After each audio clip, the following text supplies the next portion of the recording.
That was good. As usual. It was the same with the other call. Oh, that's fine. All right. Thank you, Coach. My pleasure. How are you doing? This morning. Very good. Great to see you all. All right, go ahead, Coach. Coach, I'm curious about, obviously you saw Jeremiah had 2 sacks, and obviously you didn't coach him before, but he was a guy who hadn't had one in his career until last year. But how have you really seen his pass rush specifically improve over the course of the offseason going into this year? Probably the best thing about Jeremiah is seeing him just continue to work day in and day out, play in and play out. And the one thing we tell our guys, just continue to stay on course, because you don't know exactly when your play is going to come to you. You just have to continue to work. Just like some of the other guys, whether it was Zion or Braylon Trice, they were doing everything they could to try to corral a quarterback. And this was just a game where Jeremiah was rewarded as he became a father again on Thursday, to where he got 2 sacks on Saturday. Javion Green got bumped up to starter. Just what did you see from his growth and progression to get that spot? The one thing he's been consistent as a young player, continuing to develop, continuing to stay on course, continuing to learn the system. We've seen him just grow every week thus far. Did you sit him out a game because you weren't sure if you were going to redshirt him or not? Well, initially that kind of was the thought, but then as you obviously saw, a few guys got hurt here and there, and then the one thing that we just kept seeing, his performance. He's got a great skill set. He's long. He's athletic. He definitely prepares like as we would say, like a pro for a young guy, and he's someone that we think can give us a chance to win. Coach, back when you played, it was a different game where you would see the heavy defensive teams.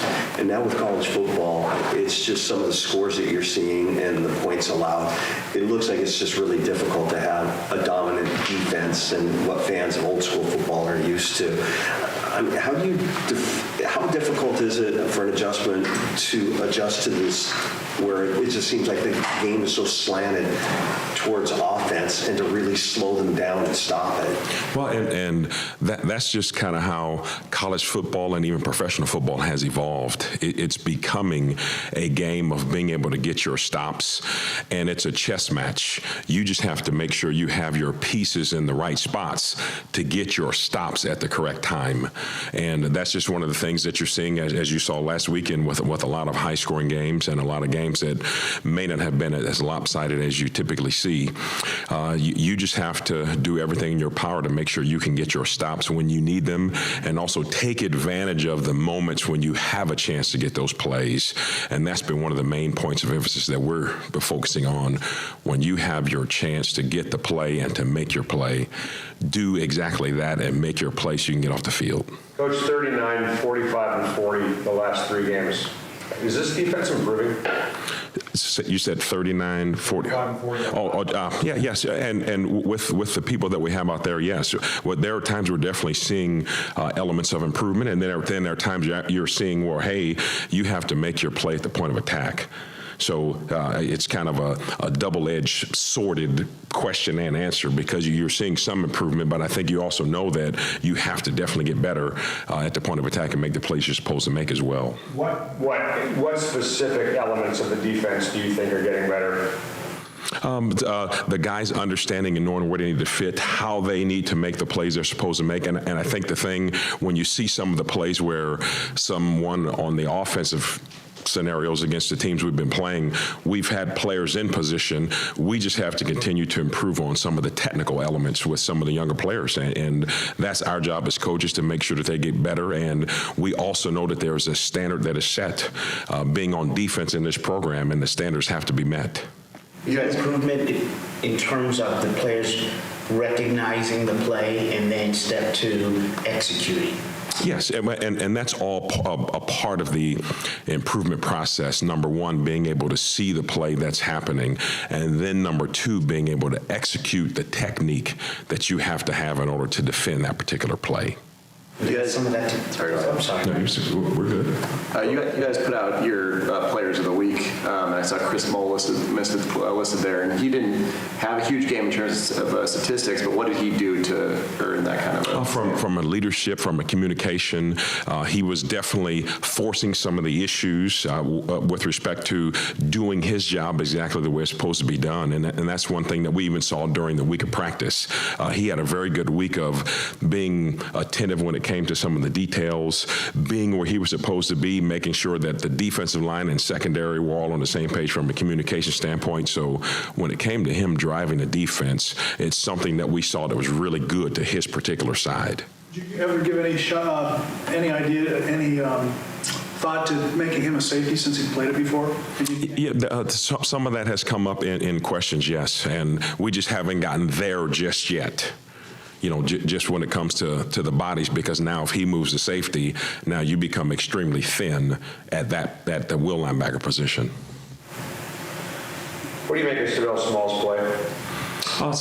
Small's coming along. You know, he's just someone who's got to continue to keep on coming when it comes to his overall development preparation. But we've been definitely pleased thus far with what he's given us on defense thus far. You're 126 in the country in opponent third down defense, or opponent third down conversions. What's been the main struggle for why you guys can't get off the field? Being able to finish the play. If you see, we've had players in positions to be able to make the plays. We just have to make those plays. That's been the thing that we have been emphasizing from square one at game 2, making sure when you're at the point of attack, being able to make your plays. So what do you need to do to correct that? I mean, obviously you can talk about that as much as possible. Is it just drilling it more? How do you? Yeah, and those are the things that we emphasize in practice. And the one thing we try to tell the players is you just have to stay on course for the progression of development, because what we're seeing is now you're closer to where you need to be. And hopefully, as we continue to keep working, you'll be able to see some different results at the point of attack on third downs. Any chance Hampton or Mish Powell will be available this week? Yeah, and that's something that hopefully we'll know more as we get through the week. I know the one thing that those two guys are doing, they're doing everything they can to get back as soon as they can. Going back to the players recognizing and then executing and then in practice. So do you then cater practice just to kind of work into certain techniques once they've gotten past the first step of recognition? Is that the key during practice? Yes, and that's some of the things that you're doing in your individual periods of practice, where you're focusing on some of the technical aspects of your techniques. One of the changes on the depth chart today was Javon Green being moved up. He's being listed as a starter ahead of Elijah Jackson, Devon Banks. Can you talk about that a little bit? Yeah, just I think as we said earlier, one of the things that Javion is being able to give us, he's given us some added depth, some length, some athleticism, but also I probably should knock on wood because he's healthy. A couple of the other guys have been a little chipped up. So when you have a healthy body that's learning and doing well, he's going to be afforded this opportunity, and we feel as though he's ready to play. Does that make you as a defensive coordinator looking back at the corner as who's playing? Not nervous, because the one thing that we tell them, we trust in them fully. When we put them on the field, we're going to trust and know that they're going to do and execute their job, because there's a standard that is going to be set on the defense. So there isn't really a element of nervous energy. It's more excitement to be able to see the glow in his eyes when he can step on the field and know that the other 10 guys around him are going to trust him just like we do as a staff. When you do have the freshmen out there, it's obvious that a quarterback or an offensive coordinator on the other side is going to want to attack that. Do you make defensive adjustments knowing that that's what they're going to do, and maybe some things that you might be able to attack because you know where they're going to attack? Yes, there are some things that you have to have in your bag or in your pocket just to make sure that there's an element of added protection and safety just when they know that there is a young player out there, because he's going to be tested and challenged just as every corner will in the country. So there are things that we have to have that are within our system that could somewhat protect him from time to time. Coach, looking back, how much Saturday was there talk about Delora and what happened a year ago? Did you sense any of that during the game, or Not during the game, not necessarily. I think the one thing that I really praise our players for, and we as a staff, is they really focused on the task at hand and knowing that we were playing against Arizona, not necessarily him and what he had did in his past. And he's someone we definitely have a tremendous amount of respect for.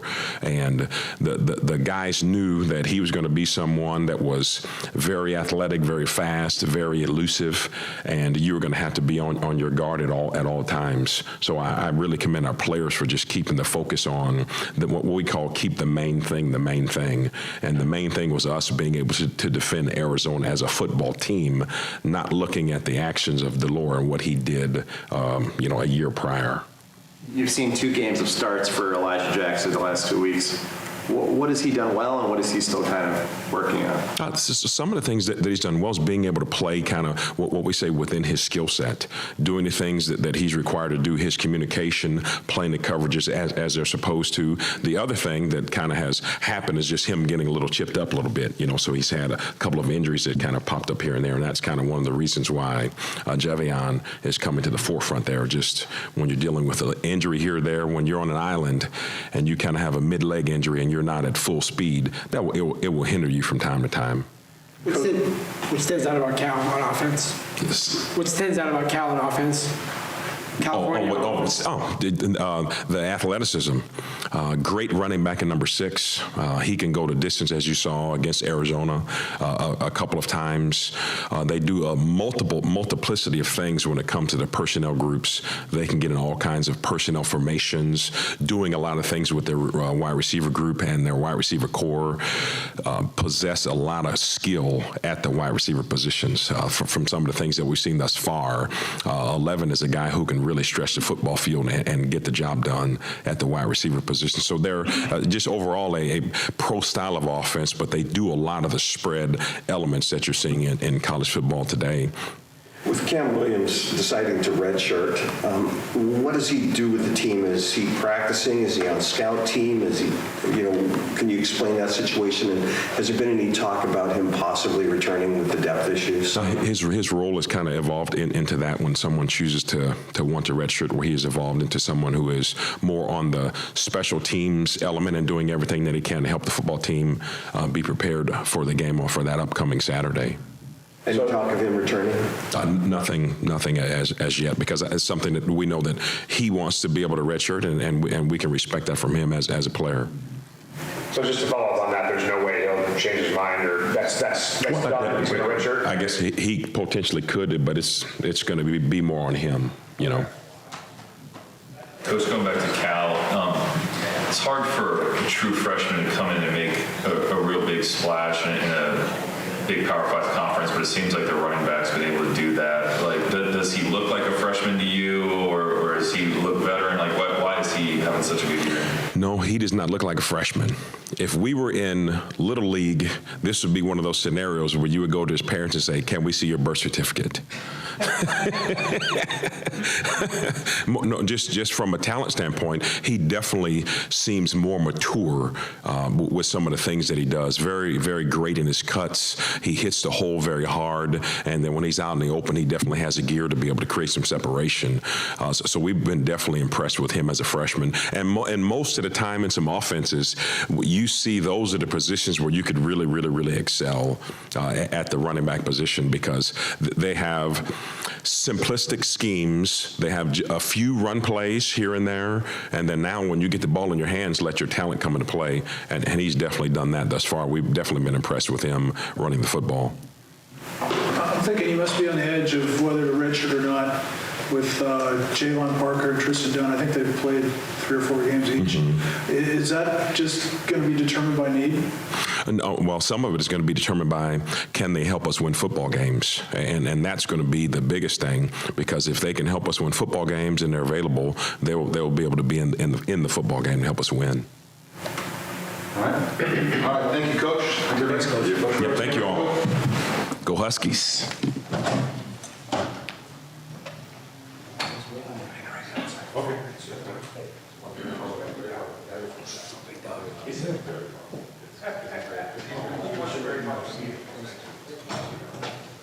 How we doing? Good. I obviously saw the numbers that Mike had, and that's one thing, but I know you grade things differently. Was that his best game of the season, or how does that compare to what he's done to this point? It was. He, I know I think he looks at me sideways sometimes because I grade really hard, but he played a phenomenal game, just not in, obviously, the big throws, timeliness with the football coming out of his hand. They had a couple plays where defenders had got back up off the ground, and he made, not just good throws, very, very accurate throws that were first down conversions. And his eyes were in the right spot all night. He was seeing the whole field. I mean, really, he had it hitting on all cylinders. Protection checks were solid. His run fakes were great. He played a really, really good football game. What did Sam Adams done in the weeks leading up to the game to allow himself to get in position to play on Saturday? Yeah, Sam is the type of back that we're looking for at UW. He's a true three-phase guy. He's good in protection. He obviously had the nice catch out of the backfield, and he's becoming a stronger runner, in between the tackles. So I think that there's, when a guy can do all three things and stay on the field, those are the things that we've really seen. And he's been really good at preparation. He had a couple games that he didn't get to play, and he stayed in the work and continued to improve, even though he wasn't, getting those reps. And so it was when he had the opportunity to step up and have a role, it wasn't a surprise for him. It wasn't like, oh, I'm kind of behind in the offense. He knew exactly what was going on. So I think that's the preparation piece for Sam is probably as big as anything. Coach, I know that you go back and you dissect everything, and I'm sure that you have done a deep dive on fourth down conversions and a couple of the struggles you had on that, as well as goal line. Can you tell me a little bit of what you've maybe looked at and being the aggressive like you guys want to do, as opposed to the play call, the execution, or whether you want to be that aggressive? Yeah, that's the obvious one, right out the gate. It hurts our red zone efficiency. It hurts keeping us on the field, point opportunities, all those things. The last two weeks have been wildly frustrating, and we have to get it cleaned up. Those are things that can and do lose you football games. So the first thing is, it has been kind of a big point of topic lately is the book is a suggestion, obviously, and it gives us guidance. It's not blind leading, telling us exactly what to do. We look at the numbers on those prior to the game and decide when we can be the most aggressive, and then depending on the flow of the football game, how things are going, there was a couple opportunities we could have went for it again and didn't because we weren't hitting, and our efficiency wasn't there in the short yardage. So there's things that we have to clean up both on execution and scheme, honestly. I mean, we need to make sure we're putting our center in a great position to make all the calls that he can see and make sure it's not too confusing for him. And there's things I think we can do to, always help the players. And I think that there's some things the players can do to help the plays, obviously, and we'll get it rectified. With Jeremiah Martin, did you guys say on the offense we want him, or did he offer himself? You thought interesting? Or No, I said we want him. I've seen him push our guys the wrong way too many times, so I was like, why don't you go do that to one of them? So, yeah, for sure. Have you snuck him in there before this last game? No, he had prep for it, but this is the first time he actually got in. We were going to use him, it might have been the Stanford game, late in the Stanford game, and the defense, I think, had already started kind of resting him later in the football game, so he wasn't available at that point, but he's awesome. I mean, you walk through it a couple times, explain it, he understands the blocking mechanics, you give him a few reps at it, and he's ready to go, so it was awesome. He wants you to throw it to him now? That's what I love about it. He hasn't even brought it up, but that's how you get the ball, too. Like, you don't overplay your hand.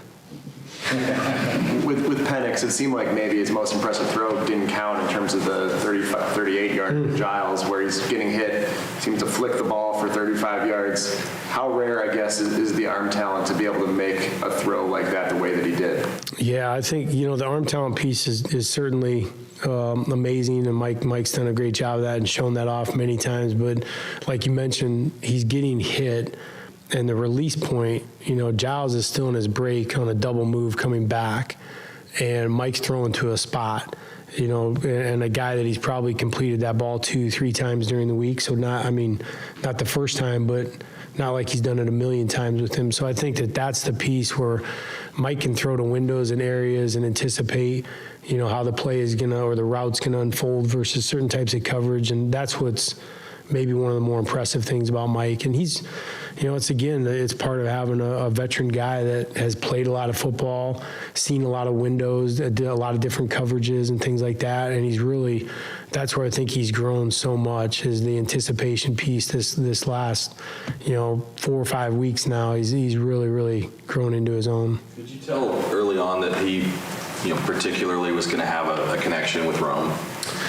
You mean in the season or this weekend? When you got here, when you first started, those guys first started working? I'll say this. I think, Mike will keep working with guys individually till he feels like he has it right with those guys. And then I think any quarterback, right, naturally finds the guys that are, nobody says that they have favorites, but their favorites are their best guys. And, it was pretty obvious early on that Rome was going to be a really, really good fit in this offense. I mean, I think Mike saw that as early as we did as coaches. I remember being asked, who was going to be a deep threat, and I had mentioned Rome, and people were like, yeah, his average yards per catch last year was whatever it was, and they were surprised. But we saw, in the first couple of practices exactly what Rome was going to be. So I think Mike really recognizes who can perform what and what type of roles in our offense, and then tries to accentuate that.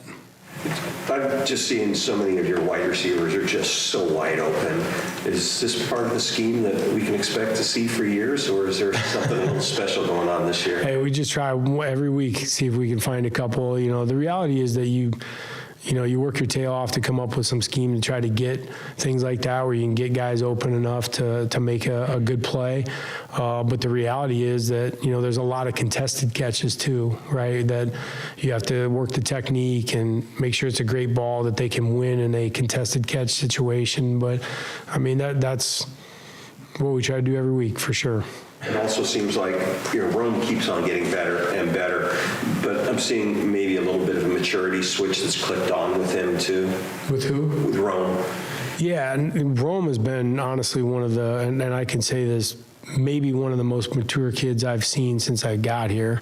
And I spoke to that a little bit even when Rome was considering the transfer portal when we first got here. Just the mechanics on how he handled that, I mean, was wildly mature. I mean, he just really stayed in his business, went through it, tried to really get to know me and Coach DeBoer, and once he settled on decision, he moved on, and that's, to see a kid operate that way and then stay in that type of thinking and just supportive, great teammate, great guy, smart, amazing student, I mean, he's as good as it gets.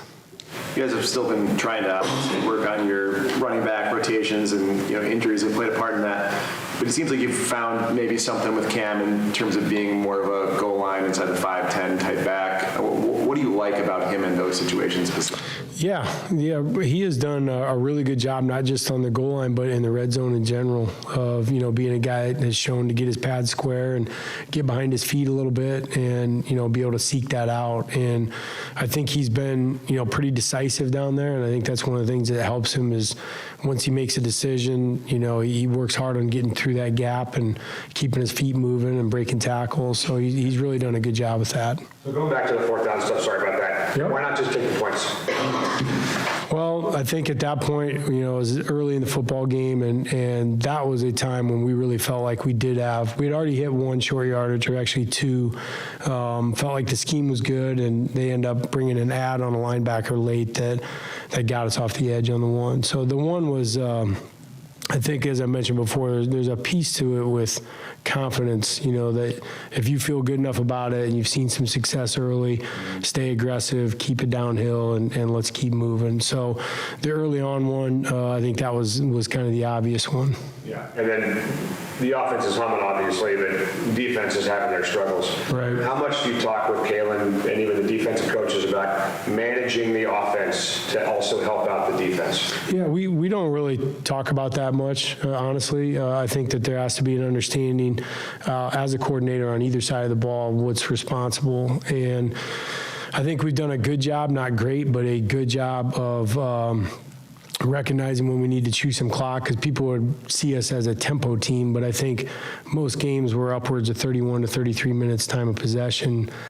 You feel that and you know that, hey, those guys need a break, and let's see if we can get that for them. But at the same time, I think you just got to be careful not to fall out of your, not just your comfort zone, but who you are, where all of a sudden your offense is out of rhythm, and the best thing you do is move it and score points. So you want to make sure you're not sacrificing that too. But it's really, it's a long answer, but I'm telling you, like, that's something that doesn't need to be explained. I mean, is there ever a reminder like, hey, D needs a break here or something? For sure, those conversations happen, but they're short.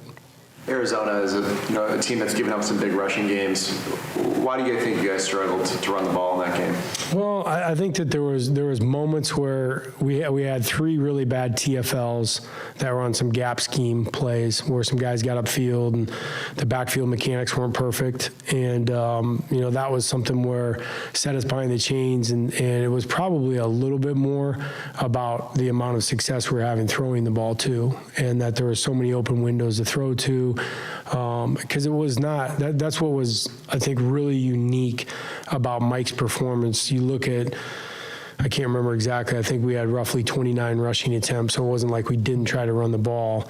And Mike had 44 pass attempts, so it wasn't like grossly weighted either way. But the other piece was that he was 81% completion, and so it wasn't like we were coming off the field because we weren't making completions. So we were just getting such good chunks of yardage, and the matchups that we wanted were all hitting, that it was a little bit about the opportunity piece too. Because if you take a couple of those runs out and you just look at Wayne's yards per carry or CDs, things like that, they actually did a pretty good job. What does Cal's defense do well? They're allowing the second fewest points per game in the conference. So what makes their defense tough to attack? Man, I think they're very consistent in their approach, and they're extremely disciplined. And I was showing the offense that yesterday that this is a team that's going to be looking for answers after a tough loss at Colorado, and their answers are going to come from the defensive side of the ball. The perception in that team would be that the defense has to step up. And it's been like that for quite a while. Obviously, Coach Wilcox is a defensive coach, and I think in the last 3 years, the most points they've given up in a game is 34 against TCU last year, and I think they gave up 31 maybe to Arizona this season, and at least 10 of those were late. And so you look at a team that's done a good job of mitigating, big hits, and bend not break kind of defense, I think is very much descriptive of them. But I think they're very disciplined. I don't think they have bad eyes. I think they stay where they're supposed to be, and they're going to keep the ball in front of them, and that can present challenges to get bigger plays. You swapped in a couple of linemen against Arizona. Was that injury related, reward related, or pace of the game related? So Nate Caleppo and Mateo, we always want to get in the game. Those are guys that you want to keep, not only developing, but having ready. And I think with Biney and Jax, Jackson's still working himself into game shape. Getting those guys a series off here or there is a good thing to do. And we trust both those guys. Mateo and Nate have played good football for us this year, and we want to keep those guys involved so they keep getting better. And then if you have to make a change at some point because of an injury, those guys aren't a mile behind. They're ready to go. Coach, I think you guys have put 30 first downs up in back-to-back games for the first time in Husky history. And I think Cal is #1 in the league in 3-and-outs forced defensively. Yeah. Can you just talk about the importance of kind of like putting some drives together this weekend against Cal that you just described as bend but don't hurt? Yeah, I think, for us, we'll have to continue to play our football. At the same time, I think we've done a good job at time in games where people have forced us to be a little more patient and, take what they give us type of mentality. But at the same time, you got to keep them on their heels. And, finding that balance to be able to threaten people and get the ball down the field, but be responsible and stay on the field will be the key for us. And, we just got to stay on the attack. I think when you start thinking small and playing small, then the defense can get tighter and tighter and tighter on you. You have to have them back, and we are an explosive offense. I think the guys should have a shot to get down the field, but at the same time, you got to find ways to get the underneath throws and the runs and things like that to keep us moving forward. Their leading tackler is a former Husky, Sermon. Yeah. What do you see that's made him successful? He's a good tackler. That's number one. I think he's really good in between the box, from tackle to tackle, runs downhill. He's smart. He sees the plays develop. He knows exactly where he's supposed to be in the fit. I think that he's a guy that you can see has played a lot of ball and, identifies run concepts quickly and knows where to be. And in the pass game, I think the same thing. I don't think he's necessarily, a 4-5 guy that can run all over the field or something, but he knows where to be. And if he's supposed to be to a spot and get to a drop, he'll do it. If he's got a guy in man, he'll make sure he's covered. He just looks like a savvy, smart, tough football player that knows how to get downhill on people. It's a good player. All right. Good. Thanks,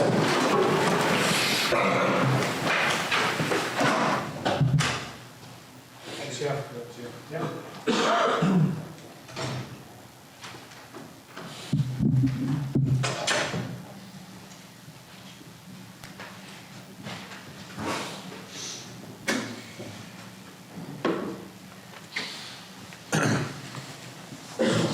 All right. Good afternoon. I know we kind of hashed it out, and the coordinators going through the game, but just again, awesome win on Saturday. They're all big. Every single win each year and each week is huge for us. So, a couple things that as you watch the film, I'm really pleased with. Again, starting fast is something we emphasize. Offense, both halves scoring touchdowns to come out of the locker room. Big deal for us, and really the thing about it, the defense, for the first 5 possessions, not allowing any points. Now we just got to sustain that through the second half, and finishing strong. Got to stop at the end, got to score to make it a 10-point game, and I think the piece that. I've brought up a lot over the year is just kind of going into the locker room at halftime and coming out and being able to put 7 points on the board before the half with 8 seconds left and coming out and scoring again. And really their offense not having a chance to score, and it was a tie game, and all of a sudden they're down 14 is a big deal. Just that momentum there.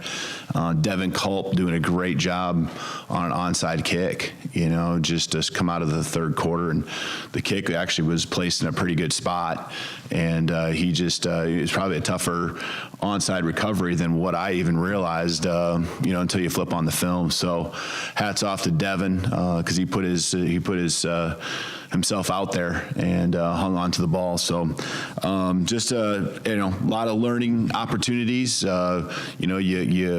We've gone through success and then handling that. And then going through some adversity and understand how to handle adversity. Now we're back to where we got to go play a game on the road and get a chance to go into a bye week after that. Having some momentum here with 2 wins would be huge for us. And, the bye week can't come fast enough probably because we're that close, I think, to being healthier, getting some guys back. But just as have you guys seen, once you gain some guys, you lose a couple here and there, both sides of the ball. So huge week for us. We know Cal, and going on the road there in particular is a tough feat for us, over the years and historically. So Coach Wilcox, I know coming off of last weekend, will have his team fired up and motivated to have a big day. So I'm excited about the challenge. I think our guys are excited about the challenge. Played well. Husky Stadium was good to us. Appreciate the fans and the energy again, just the vibe that was in the stadium. Really appreciate you guys coming out. So questions? Coach, you talked to Coach Grubb about the 4th down, frustrations there. The first one looked like Arizona shifted their defense to that side of the field. Is that where either Mike's got to check out of that, or there's got to be a timeout call? Yeah, I was real close, but you watch enough film, you still feel like you got the chance, and I haven't even really talked to Grubb about it, but it's just one where you kind of right at the end, you like right before the ball snapped, you're not sure. And when you're not sure, I've been doing it long enough, you trust your gut. But I still like what we did. We've done that already this year. One other time on a short yardage situation, very successful with that same play. And so there was some movement late.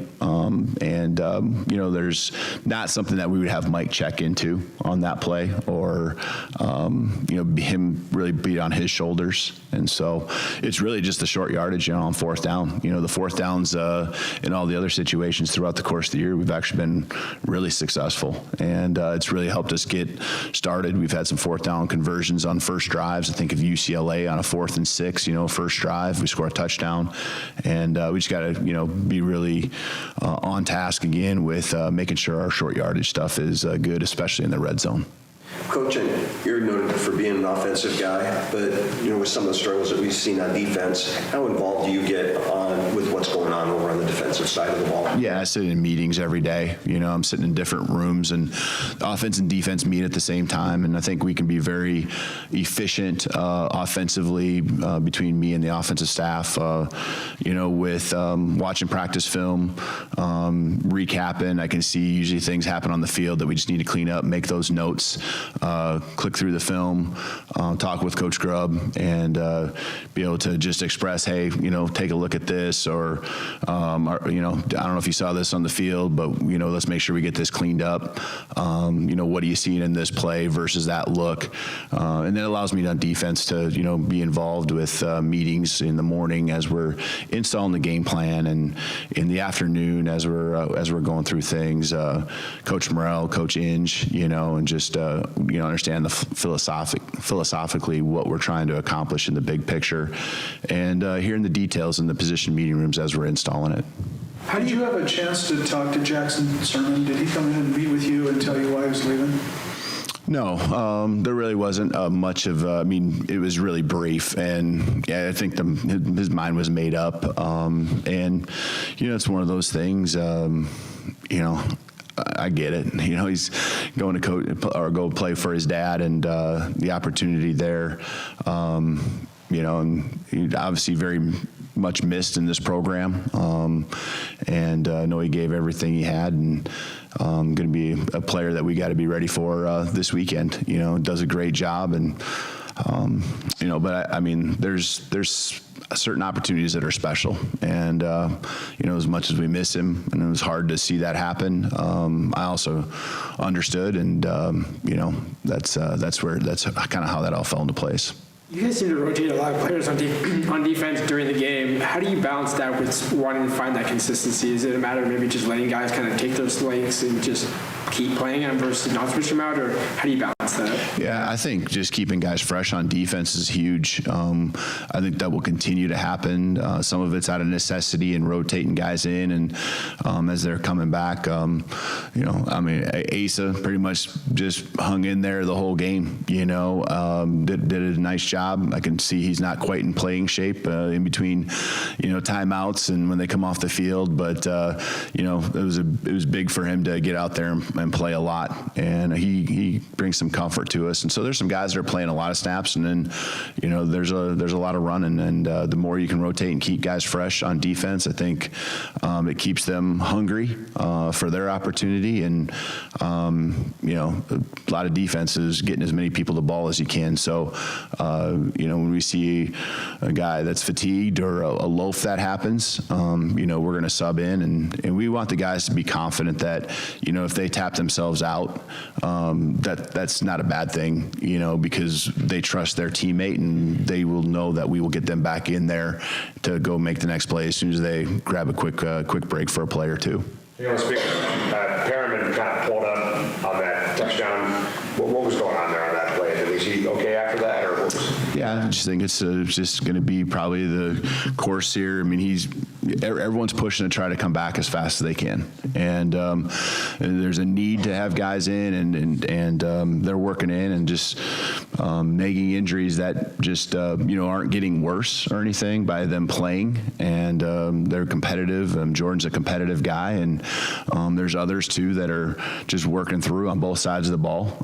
Stuff that's happening throughout the week, and as long as they can go and they're not, making an injury worse, we're putting them out there, and again, we haven't seen the best of Jordan at all. I just know that, and hopefully here in the last 4 or 5 weeks, I do think he's getting healthier, but it doesn't mean that he doesn't feel it once in a while, and cause him a little pain once, here and there. And then with Javion's promotion, I guess, if you will, to the starting spot, how much of that is because of his play and how much of that is just out of necessity? I think it's both. And he's been in the rotation. He was in there towards the end of the game on Saturday. That last drive, he had some valuable snaps in there and continues to do a good job. He's just he's a great kid who, comes in and is eager to learn. Is going to be a really good football player for us. Probably wasn't the expectation at the beginning of the season that he's in the rotation at the level he's at right now. But he's hungry, and we're becoming more confident with him each snap, and I think that's part of where we're at as a team. It isn't just that position because bringing up Javion, it's about learning and growing as a whole program. Understanding how to finish games and how to fight back when you're behind, how to handle success, how to handle failure and adversity. And Javion's done a great job through all of that, being very steady. Is Javon Parker still at 4 games? He's close. We do the final. We'll talk today. Kind of knowing the health report, a little bit of the plan, and then Aaron Knotts does the report every week on kind of updating everyone on what he's at. He's either at 3 or 4. Yep. You can update us on quality the whole time. He's still not with us this last week, and it'd be week to week with him. You mentioned onside kick. Obviously, that was a very important play by Devin. Mm-hmm. How surprised were you guys taken off guard by that? Did you expect it to some degree, or did they have you in a pretty good position there? It's one of those things. So the way we teach, there's just a couple specific things we do, and I credit Coach Schmidt and just the fundamentals we teach. There's a specific technique that we have on an onside kick to make sure that ball is kicked, and our guys, do that every single kick to where they see it kick, their eyes are on the ball. And I remember earlier in the week, Coach Schmidt specifically saying, hey, it's the midseason, the routine is, here's the kickoff. This is about the time when someone's going to try to find that gap, that weakness, or the person that's caught sleeping. And I just loved it that Devin was on the spot, made that play, went through it was disciplined enough to follow through with the technique and what we teach. And I love the coaching piece of it too, that we have that instilled in our guys to be ready for that, week 7, to start a third quarter. So I loved it. And for Devin, he's a guy who's dealt with drop issues throughout his career. I think he had one last week, but for him to hold on, he took a pretty good shot too. What can you say about him having that? Yeah, I think it's such a simple thing for him. It's just a matter of staying focused on the ball. If he keeps his eyes on the ball and doesn't get ahead of himself, he's golden. He's going to do a great job. So it's just, it's it should prove to him that he can make it, catch the ball in the toughest situations because he knew he was going to get hit as soon as he grabbed it and he was extended out. But super proud of Devin. It was a big play in the game. You You've got a couple of weeks now to take a look at that, with Jackson inside and Troy on the outside. Just from your looking at the film, can you kind of give us an evaluation on what you're seeing with that move? Yeah, I think we're becoming really confident that it's a strength for us, with Jackson to be inside and the way he moves people and just his size, it's hard to push through him, and the pocket's been really clean. Troy's doing a good job on the outside. I think it's a really good combination for us. We're always monitoring that, and I heard the question about Nate, has done a great job, and Mateo.